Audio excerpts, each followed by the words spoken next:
Денес во населеното место Црешево се постави камен темелник за изградба на нова училишна сала на подрачното општинско основно училиште Наум Охридски во Газибаба.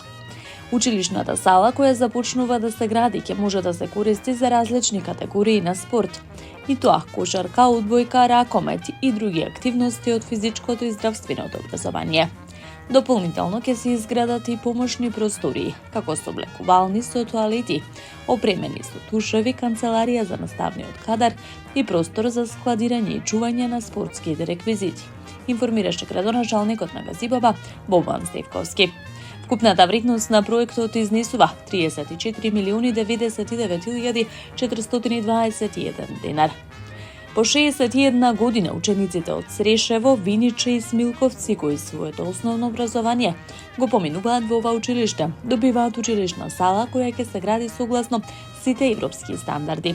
Почетокот на реализацијата на овој проект е благодарение на председателот на владата на Република Македонија, Христијан Мицкоски, кој по само неколку денови од својот мандат го реализираше ведувањето за доделување на финансиска поддршка за реализација на капитални проекти во општините.